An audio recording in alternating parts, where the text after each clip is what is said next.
Good morning. चलो भाई class start करते गुड हैं। Morning sir.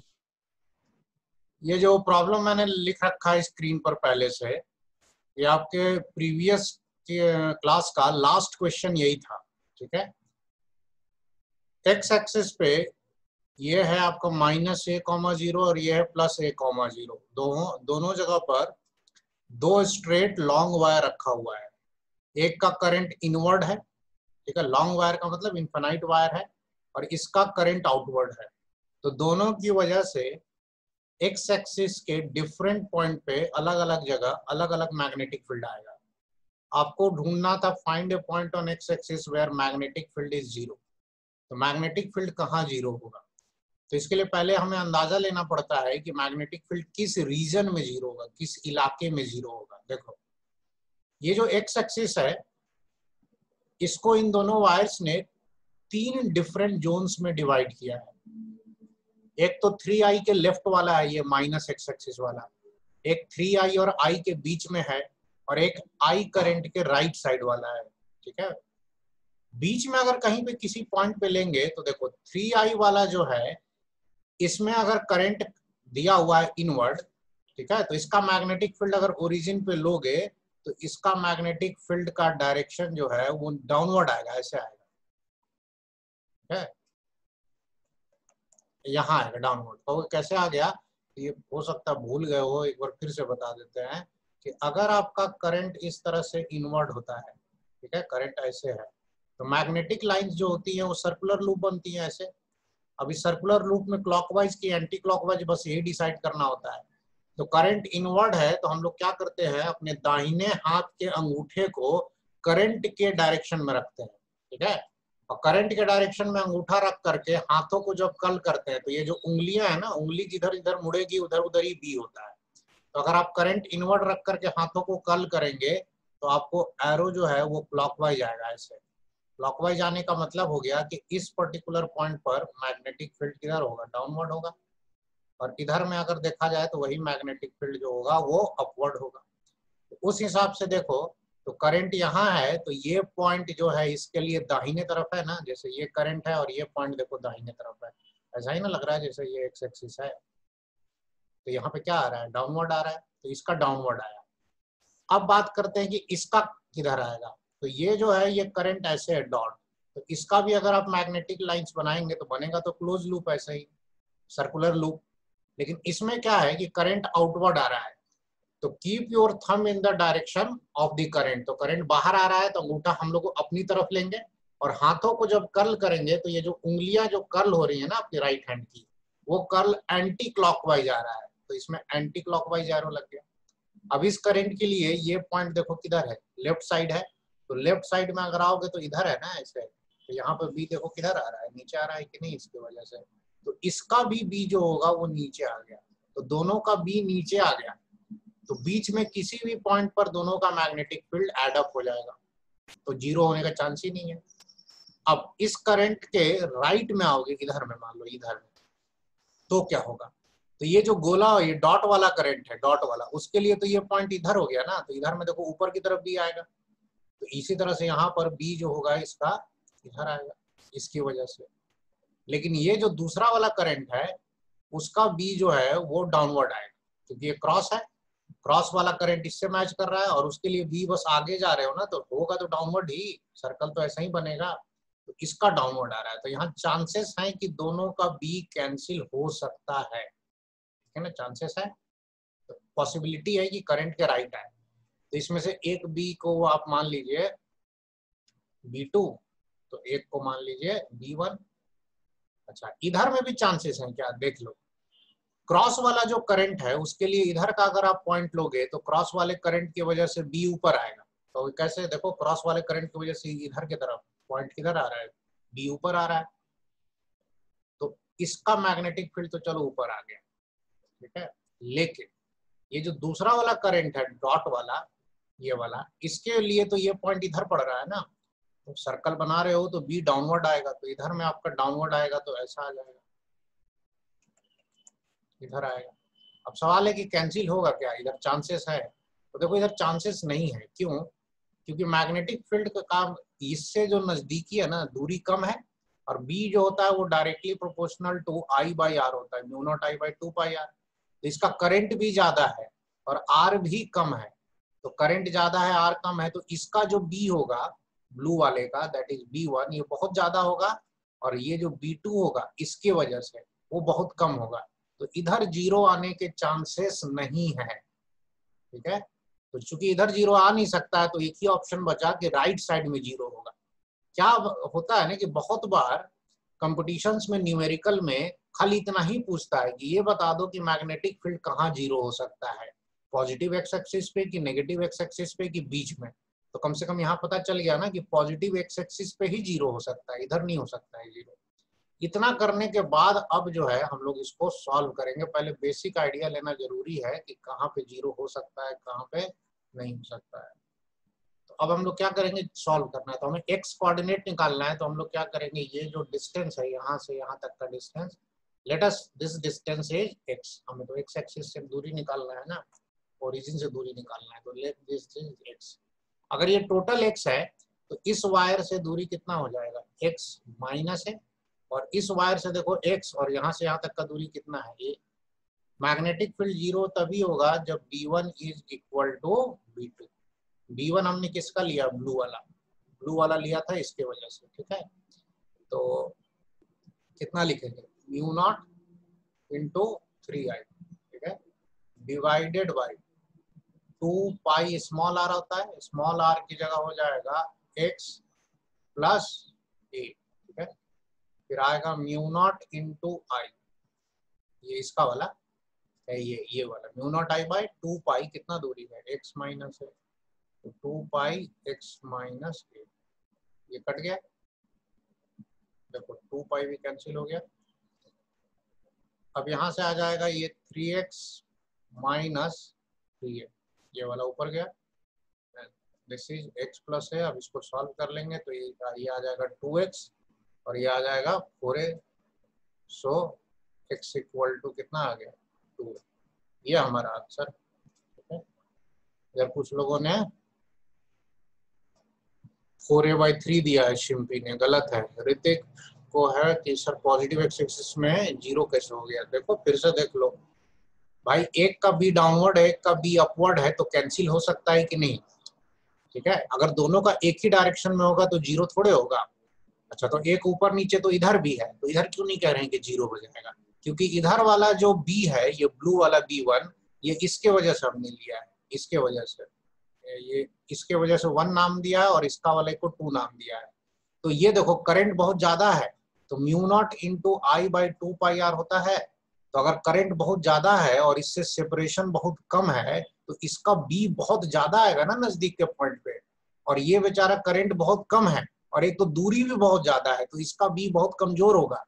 तो ये कभी भी दोनों बराबर नहीं हो पाएंगे इधर में। जबकि इधर में क्या होगा कि ये जो करंट कमजोर है, वीक करंट है, आई है, लेकिन उसके वजह से जो बी आएगा ठीक ठाक आ जाएगा क्योंकि दूरी कम है। और ये देखो करंट ज्यादा है लेकिन नुकसान क्या हो रहा है, इसका दूरी बहुत ज्यादा है, तो इधर चांसेस हैं कि बी जीरो हो जाएगा। इसीलिए हमने यहाँ बी जीरो करके सॉल्व किया और x इक्वल टू 2a आ गया। x इक्वल टू 2a आपको बता रहा है कि ये a है ना, तो यहाँ से और a आगे जाने पर आपको मैग्नेटिक फील्ड जीरो मिल सकता है। तो पहले हम लोग कॉमन सेंस से ये डिसाइड करते हैं कि कहाँ बी जीरो हो सकता है। नोट कर लो। आपका अगला क्वेश्चन जो है, इसमें हमने अगेन 2 स्ट्रेट वायर लिया है, वही लॉन्ग स्ट्रेट वायर। जब भी क्रॉस या डॉट मिले तो बाय डिफॉल्ट वो लॉन्ग ही होगा। दोनों में करंट इक्वल है, आई और आई दोनों जो है इनवर्ड जा रहे हैं। ऊपर की तरफ y एक्सिस है, इधर x, तो z एक्सिस बाहर की तरफ है। तो क्वेश्चन में ये कह सकता है कि both current are parallel to minus Z axis, minus Z होगा ना अंदर की तरफ, तो दोनों करंट उसके पैरेलल है। आपको अभी तक एक्स एक्सिस पे मैग्नेटिक फील्ड निकालने बोला जाता था, अब बोला जा रहा है कि वाई एक्सिस पे एक पॉइंट है P जो दोनों से इक्वी डिस्टेंट है, दोनों से बराबर बराबर दूरी पर है, इस P पॉइंट पर मैग्नेटिक फील्ड निकालो। अब ऐसे केसेस में सबसे पहले तो क्या प्रॉब्लम होती है कि हमें डायरेक्शन निकालना होगा, ठीक है ना। तो ये डायरेक्शन जो है वो कैसे निकालेंगे भाई, तो पहले हम लोग क्या करेंगे कि ये जो करंट है इसका सर्कल बना लो, हम लोगों को सर्कल से बहुत दिक्कत होता है। ऐसे सर्कल बना लो और ये जो करंट है आपका यहाँ पर बीच में ऐसे है, ठीक है, तो करंट है तो मान लीजिए आई है। अब यहाँ पर क्या है कि ये पॉइंट को अगर इससे ज्वाइन किया जाए, एक मिनट ज्वाइन कर देते हैं इसको, देखो इस पॉइंट को यहाँ से ज्वाइन करो तो ऐसा आ रहा है, तो ये आपका आर हो गया कि नहीं। अब ध्यान से देखो ये जो आर आपका आएगा, ये आर ये 2a के बराबर आएगा, तो वो कहाँ से आया, अंडर रूट 3a का होल स्क्वायर प्लस a का स्क्वायर, ठीक है। तो अब क्या करना है कि इसके वजह से डायरेक्शन निकालना है। तो ये पॉइंट ध्यान से देखो, इसके वजह से करंट की वजह से यहाँ नहीं है, एक्स एक्सिस पे होता तो इधर होता ना, यहाँ होता, ये ऊपर है। इसका मतलब है कि ये पॉइंट को आप ऐसे मान सकते हैं। अब ये करंट किधर आ रहा है, करंट जा रहा है आपका इनवर्ड, तो इनवर्ड जाने का मतलब है कि मैग्नेटिक फील्ड ऐसे क्लॉकवाइज बनेगा। तो इस पॉइंट पे मैग्नेटिक फील्ड नीचे होता है, लेकिन इस पॉइंट पे तो यहाँ से परपेंडिकुलर ऐसे होगा ना, समझ में आया, इसके परपेंडिकुलर आर के। तो इसका मतलब ये ब्लू वाला जो आपका लाइन है इसके परपेंडिकुलर मैग्नेटिक फील्ड होगा। तो कैसे दिखाएंगे, चलो एक अच्छे कलर से दिखा देते हैं इसको, ग्रीन से, ऐसे होगा, ऐसे, समझे। और ये जो ग्रीन लाइन मैंने बनाया है बी का, ये ब्लू लाइन के परपेंडिकुलर होगा। ये मत सोचना कि ये जो ग्रीन लाइन है इसकी तरफ होगा, इसकी तरफ नहीं होगा, ये अपने ब्लू वाले के परपेंडिकुलर होगा, ऐसे होगा, ठीक है। तो ये मैंने सिर्फ अभी किसका लिया है, एक वायर का, ठीक है। तो ये आ गया आपका एक वायर का बी, इसको मान लेते हैं B1।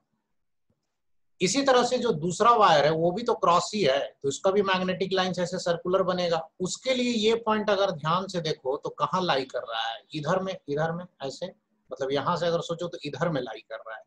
यहाँ पे लाई करता तो ओरिजिन हो जाता, जैसे ये पॉइंट देखो ना, ओरिजिन किधर है, इसके लेफ्ट है, ये पॉइंट भी लेफ्ट है, लेकिन ये यहाँ नहीं लाई कर रहा है, ये कहाँ लाई कर रहा है, ये यहाँ लाई कर रहा है, यहाँ पे, ठीक है। तो यहाँ लाई करेगा तो यहाँ पर जो मैग्नेटिक फील्ड होगा वो किधर होगा, तो यहाँ पर मैग्नेटिक फील्ड ऐसे होगा इसका। इसका मतलब इस वाले वायर की वजह से इसको अगर हम ज्वाइन कर दें सेम कलर से, ये आपका आर हो गया, ये वाला सेम आर, और इसके वजह से जो मैग्नेटिक फील्ड आएगा वो किधर आएगा, तो इसके परपेंडिकुलर आएगा, ऐसे आएगा, ठीक है, ऐसे देखो, ये वाला की तरह। अब ये जो मैग्नेटिक फील्ड मैंने दूसरा वाला लाया है इसका भी मैग्नीट्यूड सेम होगा, इतना कम से कम कंफर्म है। कहोगे कि ऐसे कैसे हो गया, क्यों भाई, क्योंकि दोनों में करंट देखो सेम है ना, करंट सेम है और दोनों का आर भी तो सेम है, ये भी 2a होगा। अब इन दोनों को अगर रिजॉल्व करोगे तो नेट मैग्नेटिक फील्ड डाउनवर्ड आएगा, दोनों का रिजॉल्व करके नेट मैग्नेटिक फील्ड किधर आएगा, पैरेलल टू एक्स एक्सिस। लोग कैसे सर, इसको क्रॉस करोगे तो एक कंपोनेंट इधर आएगा और एक ऊपर आएगा, इसी तरह इसको भी क्रॉस करोगे मतलब कंपोनेंट तो एक डाउनवर्ड आएगा और एक इधर आएगा, इधर वाले दोनों कंपोनेंट ऐड हो जाएंगे कि नहीं, और ऊपर नीचे वाले कैंसिल हो जाएंगे। तो अब हमें बस थीटा चाहिए, तो मान लेते हैं कि ये एंगल थीटा है, तो ये एंगल भी थीटा होगा, दोनों तरफ तो सिमेट्री है। अच्छा, ये एंगल थीटा है तो ये वाला और ये लाइन पैरेलल है, तो ये एंगल कितना हो जाएगा, थीटा, ठीक है। अच्छा, ये थीटा हो जाएगा तो ऊपर वाला हो जाएगा, ये लिख देते हैं, ये थीटा होगा तो ऊपर वाला, ये ब्लू और ग्रीन परपेंडिकुलर है तो ये 90 माइनस थीटा, तो ये वाला कितना हो गया, थीटा, तो नीचे वाला भी थीटा होगा। तो B1 का कॉस थीटा, B1 का कॉस थीटा ऊपर चला गया तो इधर कितना बचेगा, 2B1 का साइन थीटा, समझे, 2B1 का साइन थीटा। और अब इसको हटा दें क्योंकि इससे हमें अब मतलब नहीं है, तो नेट मैग्नेटिक फील्ड जो होगा वो हो जाएगा 2B1 साइन थीटा।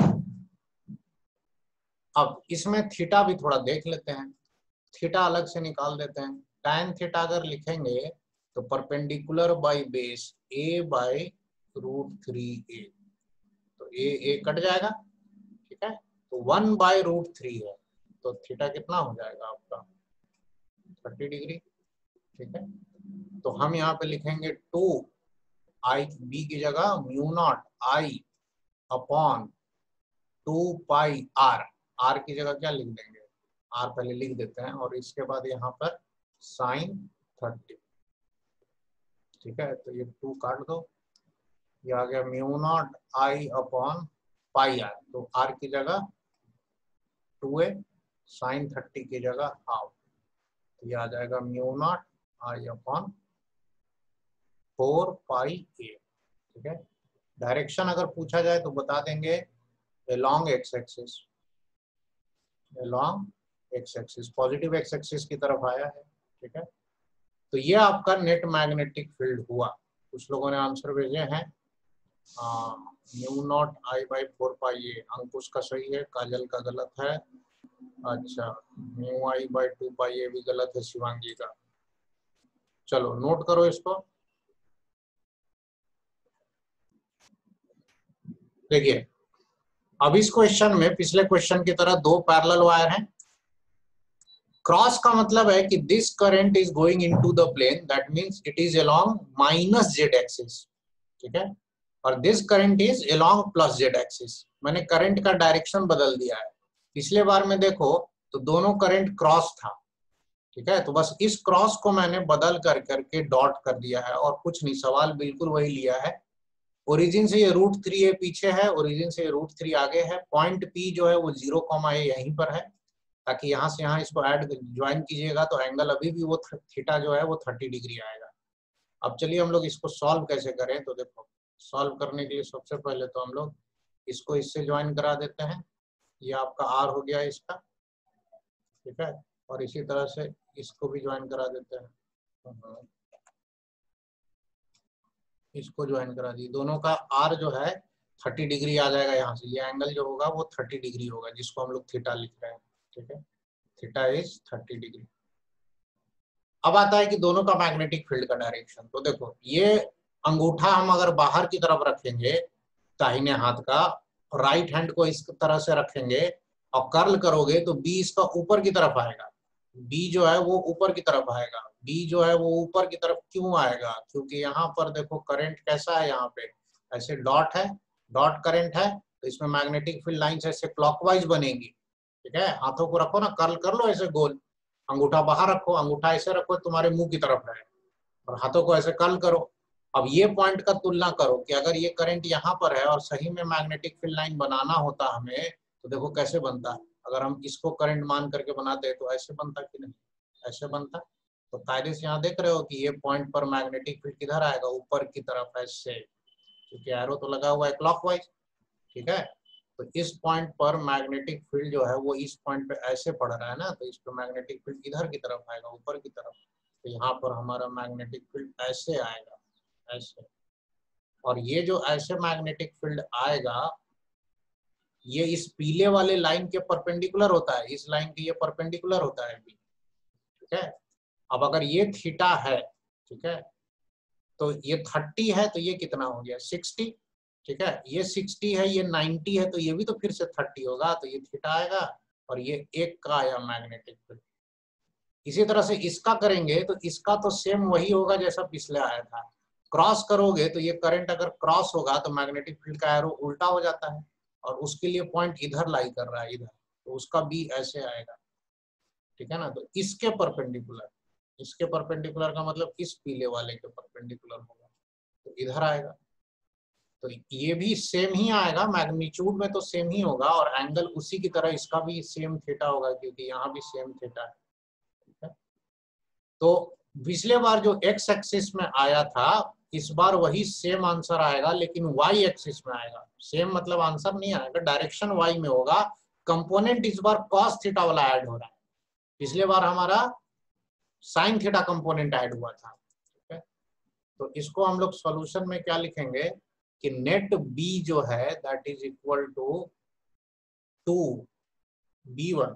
ठीक है, और क्या बचेगा, ऊपर का कंपोनेंट cos थीटा भाई, इसका भी cos थीटा उसका भी cos थीटा, क्योंकि इन दोनों का कंपोनेंट तोड़ोगे भी तो इन दोनों का ये जो साइन थीटा कंपोनेंट है ये अपोजिट आएगा, ऐसे आएगा ना, और कैंसिल हो जाएगा। तो इसीलिए वो दिखाने की जरूरत पड़ती नहीं है, इतने समझदार तो भाई 12th में आते आते हो ही जाते हैं लोग कि ये कंपोनेंट और ये कंपोनेंट b1 साइन थीटा है जो कि कैंसिल हो गया।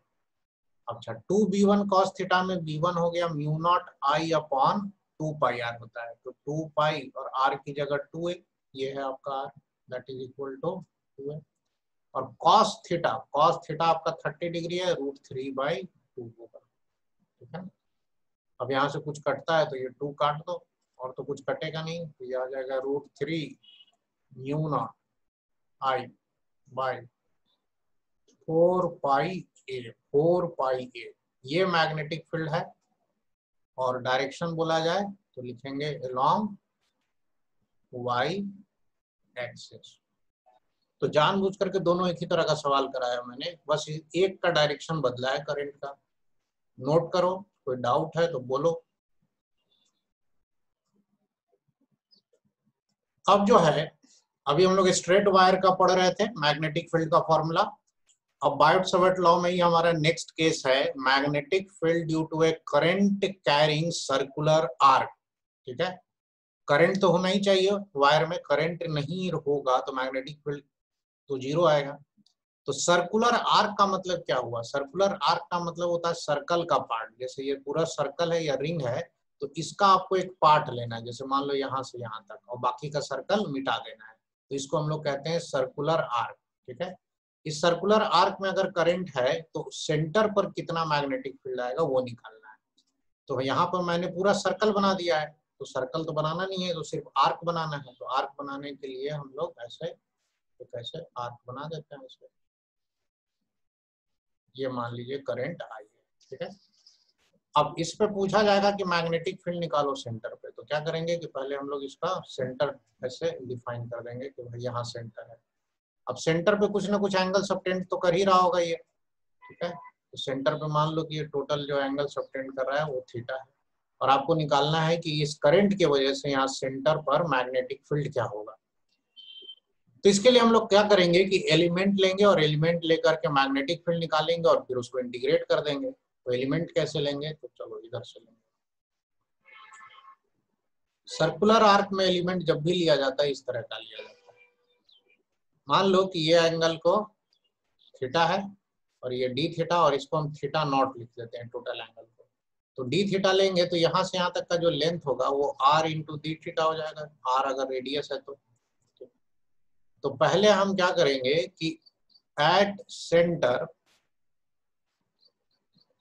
मैग्नेटिक फील्ड इस छोटे से एलिमेंट की वजह से लिखेंगे डीबी। तो मैग्नेटिक फील्ड लिखेंगे छोटे से पार्ट की वजह से, तो कितना हो जाएगा, तो छोटे से पार्ट की वजह से होता है μ0/4π I dl क्रॉस r पढ़े थे ना, तो I इंटू dl इंटू, ठीक है, sine theta by r square, यही होता है। तो यहाँ पर जो साइन थीटा है वो 90 है, क्योंकि बायोट-सावर्ट लॉ में यहाँ पे जो साइन थीटा में थीटा होता था वो dl और r के बीच में होता था।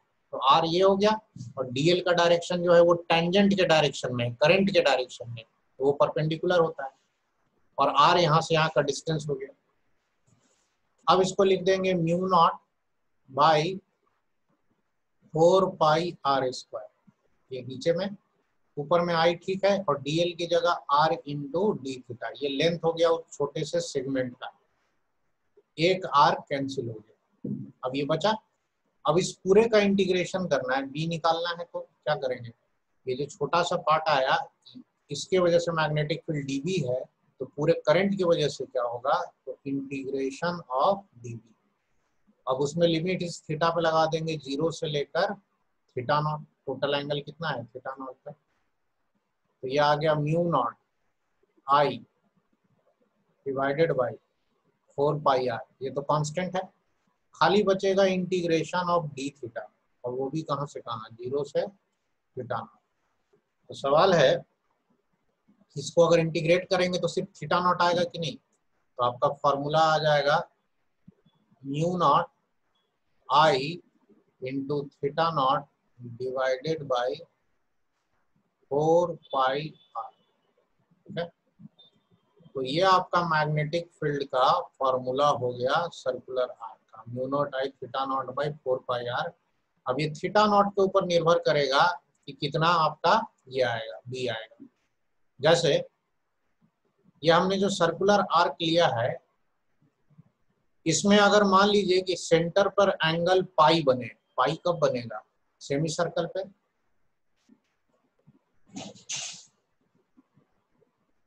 सेमी सर्कुलर आर्क, तो ये सेंटर पे एंगल पाई सबटेंड करेगा कि नहीं? भाई सेमी सर्कुलर आर्क तो सेंटर पे पाई बनाएगा ही, तो उसके वजह से मैग्नेटिक फील्ड जो आएगा, यहाँ पे पाई रख दो तो पाई पाई कट जाएगा और क्या बचेगा? Mu naught I upon 4r। ठीक है, ये सेमी सर्कुलर आर्क का हुआ।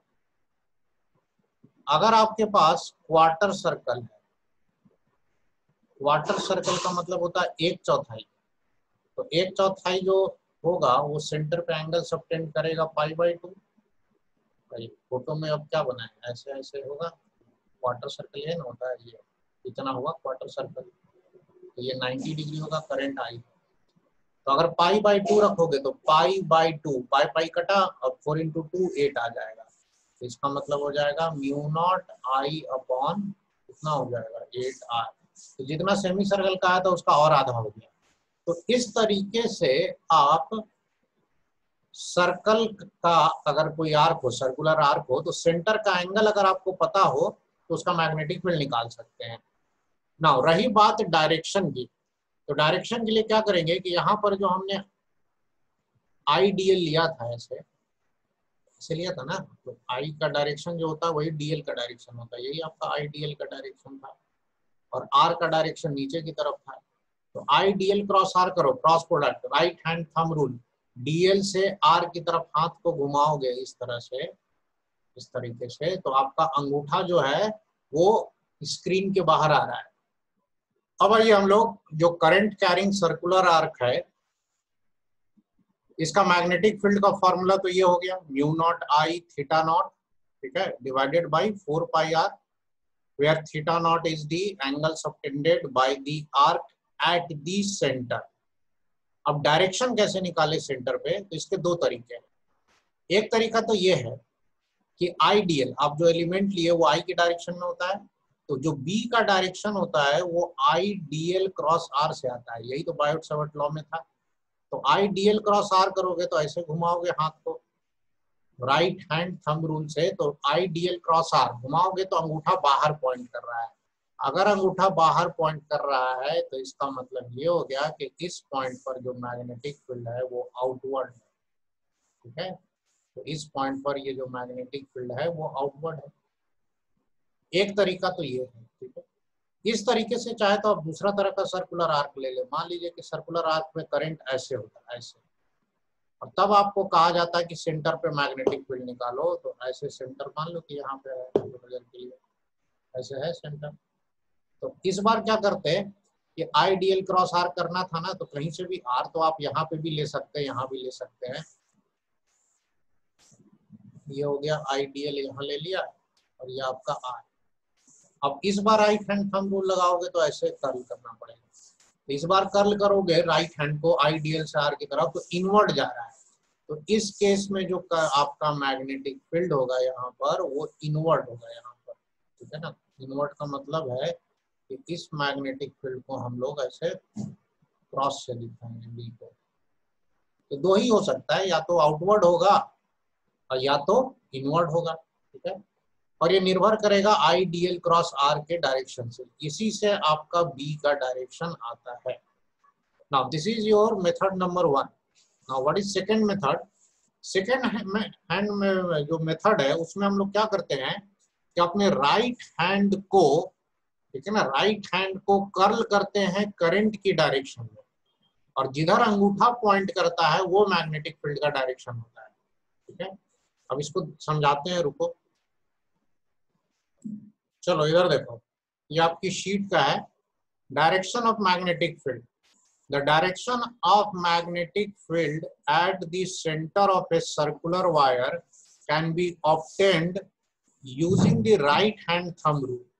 इसको भी राइट हैंड थंब रूल ही कहते हैं। ठीक है, और तरीका क्या है इसमें राइट हैंड थंब रूल में, देखो, if the fingers are curled, curled का मतलब होता है मोड़ना है, along the current, fingers are curled along the current, then the stretched thumb will point towards the magnetic field। बगल में दिखाया है ना, तो अगर मान लीजिए कि यहाँ पर करंट कैरिंग लूप ऐसे था, ऐसे ऐसे हॉरिजॉन्टल, और करंट ऐसे जा रहा था, तो ये देखो ना, आपने दाहिने हाथ को इसने क्या किया, ये जो उंगलियां है ना, ये उंगली, इस उंगली को करंट की दिशा में गोल गोल घुमाना है। तो उंगलियां जब जिधर घूमेंगी तो अंगूठा किसी एक तरफ पॉइंट करेगा। अंगूठा ऊपर की तरफ पॉइंट कर रहा है, जिसका मतलब मैग्नेटिक फील्ड ऊपर की तरफ है, ये मतलब हुआ इसका। और ये जो सेकंड केस है, इसमें ऐसे क्यों घुमाया है, क्योंकि हो सकता है कि इसमें आपका, एक मिनट, इसमें आपका जो करंट है इस तरह का है, ये हमने लिया लूप, और इस तरह से ये डॉट डॉट डॉट बोर्ड के अंदर है, और ये हॉरिजॉन्टल लूप है, लेकिन करंट मान लीजिए ऐसे है। तो ऐसे केस में आपको अंगूठा ऐसे घुमाना होगा।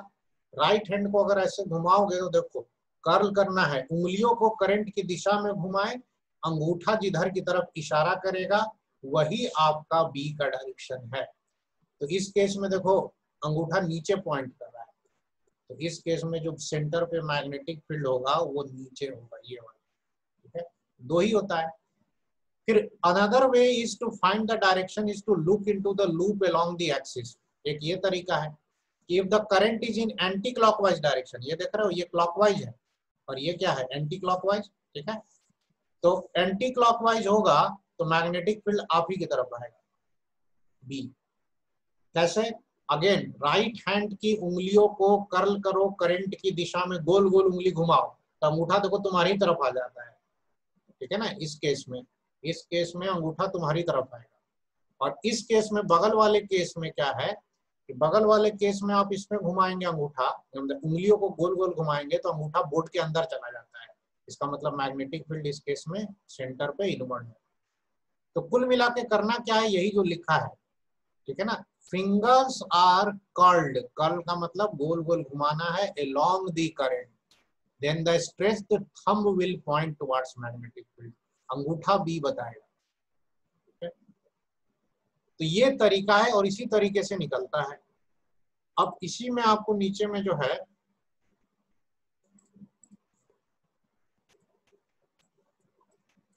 क्वार्टर सर्कल और सेमी सर्कल का दिया हुआ है। देखो, क्वार्टर सर्कल का, सेमी सर्कल का mu naught I by 4r, quarter circle का, सेमी सर्कल का भी आधा होता है, mu naught I by 8r। अब हम लोग वापस अपने व्हाइट बोर्ड पर आते हैं। हाँ, तो ये हुआ आपका डायरेक्शन ऑफ बी निकालने का तरीका। उसको एक बार फिर से यहाँ लिख देते हैं। दो ही तरह के लूप मिलते हैं, जिसमें करंट आपको क्लॉकवाइज और एंटी क्लॉकवाइज मिलेगा। दोनों लूप मैंने बगल में ड्रॉ कर दिया। ठीक है, इसमें करंट मान लीजिए ऐसे है और इसमें करंट मान लीजिए ऐसे। तो ये आपका कौन सा करंट हो गया, एंटी क्लॉकवाइज। हाथों को अगर गोल गोल घुमाइए राइट हैंड को, तो अंगूठा हमारी तरफ आ रहा है, बोर्ड के बाहर, तो इसमें मैग्नेटिक फील्ड सेंटर पर बाहर होगा। ठीक है, इसमें हाथों को घुमाओगे तो मैग्नेटिक फील्ड इनवर्ड आएगा, अंगूठा अंदर जाएगा, तो बी इनवर्ड होगा। दो ही होता है। तो ये हो गया डायरेक्शन ऑफ बी का, नोट कर लो। अब इसी में मान लो हमारे पास करंट कैरिंग रिंग होता है ना, करंट कैरिंग रिंग। और करंट कैरिंग रिंग के सेंटर पर मैग्नेटिक फील्ड निकालना है। तो अगर हम पूरा रिंग ले लेंगे तो भाई सेंटर पे कितना एंगल सबटेंड करेगा। तो एक रिंग जो है, अगर करंट मान लीजिए ऐसे ले लिया है आपने, तो रिंग पर ये जो एंगल सबटेंड कर रहा है वो 2 पाई है। मैग्नेटिक फील्ड का जो फॉर्मूला था म्यू नॉट आई सर्कुलर आर्क वाला, वो थीटा नॉट डिवाइडेड बाय नीचे में था 4 पाई आर, ऐसे था। ठीक है, तो अब क्या करेंगे, इसी में थीटा नॉट की जगह 2 पाई रख देना है। अब तो mu naught I into 2 pi divided by 4 pi R. तो देखो ये 2 पाई और 4 पाई कटेगा ना, तो इसका मैग्नेटिक फील्ड का फॉर्मूला होता है mu naught I upon 2r। अब इस फॉर्मूले को इनफाइनाइट वायर वाले फॉर्मूले से कंफ्यूज नहीं करना है। जो इनफाइनाइट वाला वायर था उसका था म्यू नॉट आई बाई, यहाँ पे नीचे होता था 2 पाई आर, यहाँ पर सिर्फ 2r। और डायरेक्शन का जहां तक सवाल है वही राइट हैंड रूल लगाओ, उंगलियों को कर्ल करोगे तो बी इस केस में बाहर आएगा। अब कभी कभी क्या होता है कि आपका ये जो करंट कैरिंग रिंग है, इसमें मैंने वायर का एक लूप लिया है। कितनी बार ये क्वाइल की तरह होता है, एक नहीं पता चलता 10 20 50 लूप है, ठीक है ना, ऐसे ऐसे गोल गोल करके बहुत सारा वायर का टर्म है। तो अगर इस तरह से number of loops capital N है तो सेंटर पर मैग्नेटिक फील्ड के फॉर्मूले में आप N मल्टीप्लाई कर दीजिए, क्योंकि क्या होगा कि अगर बहुत सारे लूप हैं तो हर लूप में I करंट है, तो टोटल करंट जो है उस लूप का वो NI हो जाएगा, ठीक है ना। तो अगर आपके पास N लूप्स हैं इसमें, फॉर N लूप्स या N टर्न्स, तब इसमें सेंटर पर मैग्नेटिक फील्ड में mu naught NI upon 2R होता है। अच्छा, इसमें मजेदार चीज ये है कि ये n जो है जनरली ऐसे तो इंटीजर ही होता है, इंटीजर का मतलब 1 loop 2 loop 3 loop 4 loop, but ये n फ्रैक्शन भी हो सकता है, मतलब आधा लूप भी होगा तो भी आप ये फॉर्मूला लगा सकते हैं, ठीक है। तो n मे बी इंटीजर और फ्रैक्शन। और वो फ्रैक्शन कैसे है, वो बहुत इजी है। जैसे मान लीजिए कि सेमी सर्कल है, तो सेमी सर्कल में आप यही ना मानेंगे कि आधा ही लूप है, तो उसके लिए n की वैल्यू आप हाफ रख देंगे, तो हाफ रखेंगे n 1/2, तो देखो b कितना आ जाएगा, mu naught I upon 4R। यही सेमी सर्कल की वजह से मैग्नेटिक फील्ड होता है सेंटर पे, ठीक है। तो n आपका 1 2 3 4 10 20 तो हो ही सकता है, आधा भी हो सकता है, 1/4 भी हो सकता है। आप चाहें तो इसमें अगर कह दें कि 2.5 लूप है, 2.5 लूप, तो n की जगह आप सीधे 2.5 रख दीजिए, सेंटर पे मैग्नेटिक फील्ड आ जाएगा, ठीक है। तो करंट कैरिंग रिंग का मैग्नेटिक फील्ड होता है mu naught NI upon 2R, note कर लो।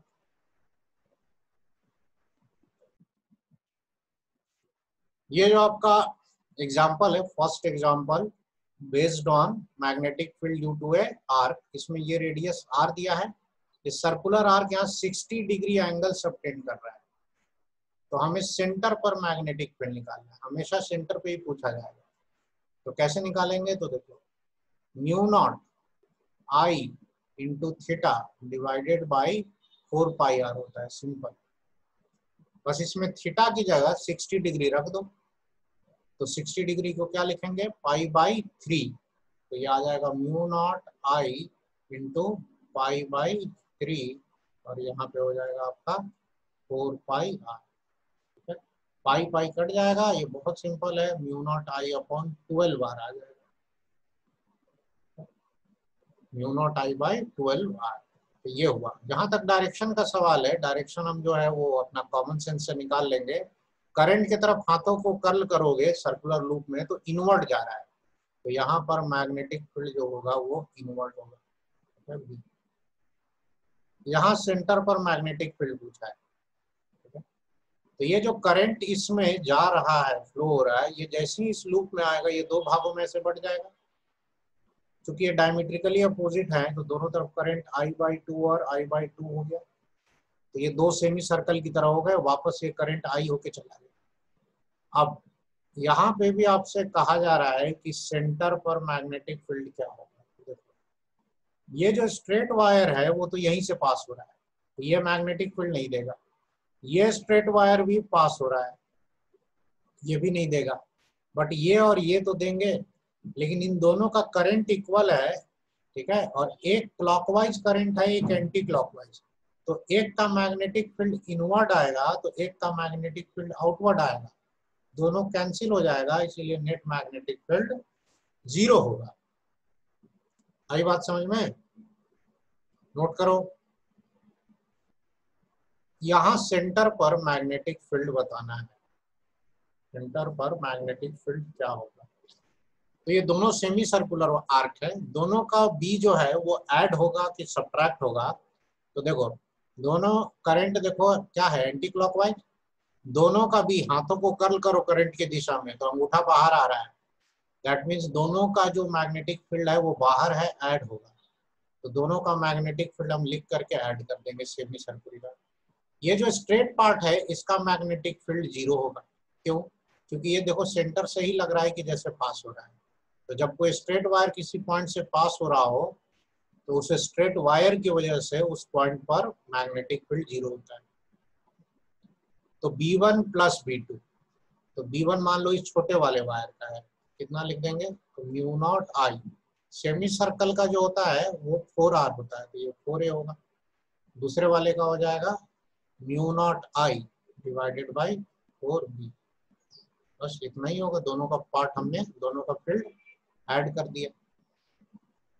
अब इसमें क्या है कि दोनों का भाई रेडियस अलग अलग है, एक का रेडियस मान लीजिए A है, एक का रेडियस मान लीजिए B है। रेडियस दिया हुआ है A और B, साथ में दोनों का करंट भी दिया हुआ है। इसका करंट I है और इसका करंट I है, दोनों में करंट I है अपोजिट डायरेक्शन में। सेंटर यहाँ है, तो आपसे कहा गया है कि मैग्नेटिक फील्ड एट सेंटर कितना होगा। ट्राई करो तो, एट सेंटर B कितना होगा। देखो पहली बात तो इस केस में दो रिंग है, तो दोनों का अपना अपना मैग्नेटिक फील्ड आएगा। तो एक का मैग्नेटिक फील्ड मान लो कि B1 है, तो एक का मैग्नेटिक फील्ड B2 है। अब B1 प्लस B2 की माइनस B2, तो ये वाला जो करंट है ना इनवर्ड वाला, इसका मैग्नेटिक फील्ड बाहर आएगा, और जो आउटवर्ड वाला है उसका इनवर्ड आएगा। तो ये जो छोटा वाला करंट है, छोटा वाला रिंग है, इसके वाले को हम पॉजिटिव ले लेते हैं, तो बाहर वाले को नेगेटिव लेंगे, दोनों अपोजिट आ रहा है ना। अब कहोगे इसको क्यों पॉजिटिव लिए, क्योंकि जिसका रेडियस कम होगा उसके सेंटर पे मैग्नेटिक फील्ड ज्यादा होगा। फॉर्मूला ही आपका ऐसा है mu naught I by 2R। तो जिसका रेडियस कम होगा उसका मैग्नेटिक फील्ड ज्यादा होता है। तो हम लोग क्या करेंगे, एक का लिखेंगे mu naught I upon 2A, ये छोटे वाले का हुआ। बड़े वाले का हो जाएगा म्यू नॉट आई, ठीक है, डिवाइडेड बाई 2B। या चलो अब अगले सवाल में चलते हैं। दो कोप्लेनर रिंग दिया है, एक का रेडियस है 10 सेंटीमीटर एंड एक का है 20 centimetre. Having number of turns 5 and 10, जो 10 सेंटीमीटर है उसमें 5 टर्न है, जो 20 सेंटीमीटर है उसमें 10 टर्न है। Both the rings carry current 10 ampere each in opposite direction, दोनों में तो है इन अपोजिट डायरेक्शन में। तो find magnetic field at the centre. तो रिंग्स बना लेते हैं पहले, तो एक रिंग ऐसे हुआ तो दूसरा रिंग ऐसे। कोप्लेनर का मतलब क्या होता है, सेम प्लेन। बात रही रेडियस की, तो एक का रेडियस है 10, एक का 20। अब दोनों का करंट देखो अपोजिट डायरेक्शन में है, तो एक का करंट मान लेते हैं कैसे है I, तो दूसरे का करंट ऐसे है। इससे होगा क्या कि दोनों का मैग्नेटिक फील्ड यहाँ अलग अलग आएगा, अपोजिट आएगा, एक का इनवर्ड एक का आउटवर्ड। अच्छा, साथ में नंबर ऑफ टर्न्स भी दिया है, तो इसको मान लेते हैं नंबर ऑफ टर्न्स N1, तो इसका 5 टर्न्स है, और इसमें नंबर ऑफ टर्न्स जो है वो कितना दिया है 10। रेडियस का जहां तक सवाल है, एक का 10 सेंटीमीटर है, एक का 20, ठीक है। तो रेडियस में हम क्या करेंगे कि अभी हम इसे फिलहाल R और 2R लिख देते हैं, क्या जा रहा है, R और 2R। बाद में हम R की जगह 10 सेंटीमीटर रख देंगे। अब हमें यहाँ पे सेंटर पर मैग्नेटिक फील्ड निकालना है। जो ये छोटा वाला लूप है इसका हमने B1 मान लिया और बड़े वाले का B2 मान लिया, तो नेट मैग्नेटिक फील्ड होगा B1 माइनस B2। क्योंकि दोनों करंट अपोजिट हैं तो मैग्नेटिक फील्ड भी इन दोनों का अपोजिट होगा।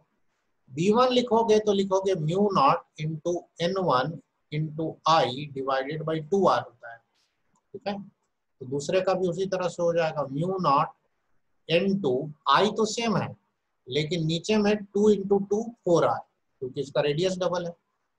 N1 कितना है आपका देख लो, ये 5 टर्न है, और N2 कितना है 10 टर्न है। तो यहाँ पे लिखेंगे तो 5 mu naught I upon 2R, और यहाँ लिखेंगे तो ये 10 है, तो 10 mu naught I upon 4R, ऐसा होगा। अब इसमें देखो कट रहा है, ये 2 और ये कितना हो गया 5, तो देखो ये भी 5/2 ये भी 5/2, तो मिला करके नेट मैग्नेटिक फील्ड 0 होगा, सेंटर पर कैंसल आउट हो गया। समझ में आया? कुछ लोगों ने आंसर भेजे हैं 0 0। हाँ ठीक है, शिवांगी का काजल का दोनों का आंसर सही है। तो अब आज की क्लास जो है हम लोग यहीं तक रख रहे हैं, अगली क्लास में यहाँ से कंटिन्यू करेंगे।